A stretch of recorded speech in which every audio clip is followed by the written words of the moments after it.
So we get to that place where people start asking, okay, so I know I need to be doing resistance training. I know I need to be doing aerobic training, and I need to be doing some stretching. But what are the specifics to that, right? So how often is 2 to 3 days per week to start, and you're building up to 2 to 5 days per week, and you're gradually increasing to 30 minutes. So the amount of time for physical activity and exercise that is recommended is actually not different from people without MS. It's 150 minutes of moderate exercise a week. Same for people with MS as people without MS. The how hard question, this idea of moderate intensity. So moderate intensity, some of us have these fancy watches that will give us kind of what we're exercising at, but also know that moderate intensity can just be done with a breath test.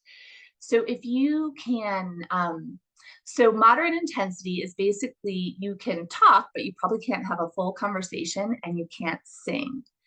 And so if you can have a full conversation and it's not really a problem, you're probably going too slow. And if you can only utter a few words, you're probably going too fast. So it's somewhere in the middle of there, that moderate intensity. And the note on the bottom, it says including strengthening. I would also say including stretching, right? We want all of that, right? We want resistance training, we want aerobic training, and we want stretching.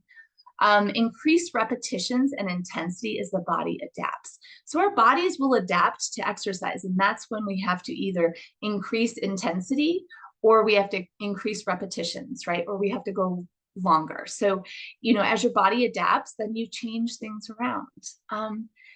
This other thing is start slow and build over time. So it's not a one size fits all, right? If you're not doing any physical activity, you might want to start with 5 minutes in total and slowly build up to 30 minutes. Maybe start with 2 sessions a week and focus on moving more, just getting more physical activity in your day-to-day life. If you already have a routine, you want to build up to 30 minutes per session, maybe build up from 2 to 5 sessions per week, and including strengthening as well as aerobic exercise. And I would also include some stretching in there. You want to prioritize safety. So one of the things I would say is if you are not doing a lot of physical activity, probably talking with your physician first to make sure you get cleared to start an exercise regime would be really helpful. And prioritize safety, right? Use assisted devices if balance is an issue. You can use the pool if heat is an issue. So there are ways to adapt things for your safety. Don't overdo it. This is always a hard one, right? What is overdoing it? That's a really personal one, and I can't tell you what overdoing it is for you. I think this is where it's really helpful also to think about the circles, right? Because in that stress management, right, we've got meditation and mindfulness practices. And I think it's really helpful here in exercise, because when we can tune into our body, we start to listen to and know a little bit more about what's too much and what's not enough. And the more you get comfortable with that, the easier you'll be able to, know and okay, I absolutely overdid it. I need to kind of scale back a little bit. And then the final thing on there, it talks about focus on regularity and progression. So consistency, right? This is not oh, I do this once and then I don't work out or I don't do any exercise for a month. It's doing something consistently over time is how you're going to see the benefits of this. So Dr. Gretchen Howley from the MSing link, she talks about this idea of 6 out of 10. And I love this idea. We think about the diet, we talk about eating, you guys have probably heard eating the colors of the rainbow. And this is kind of the exercise and the physical activity version of that, of trying to get 6 out of 10 of these.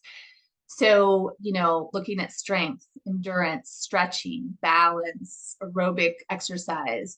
I'm sure for some of you on this webinar, you're kind of like, oh my gosh, this is overwhelming. How would I possibly get 6 out of 10 of these? And I just want to throw out a couple examples because it's actually easier than you think. So let's just take an example of if you took a yoga class. So if you took a yoga class, you're going to get some stretching, some balance, some coordination, You're going to be implementing daily movement. And if you actually go to a class, you're going to get 5 of these already just in a yoga class, right? I'll throw out another example, right? Let's talk about if you're a walker, like you do, that's the physical activity you like to do. You like to go on a walk. So if you do walking, and let's say you're like, okay, I want to add some things in here. I'm going to do some speed work. So I'm going to walk my normal pace, and then maybe for 30 seconds or a minute, I'm going to increase my walking speed for a little bit. And then I'm going to come back to that regular speed. And I'm going to do that throughout my 30 minutes of my walk, right? So you're going to get some strengthening from the walking. You're going to get some endurance.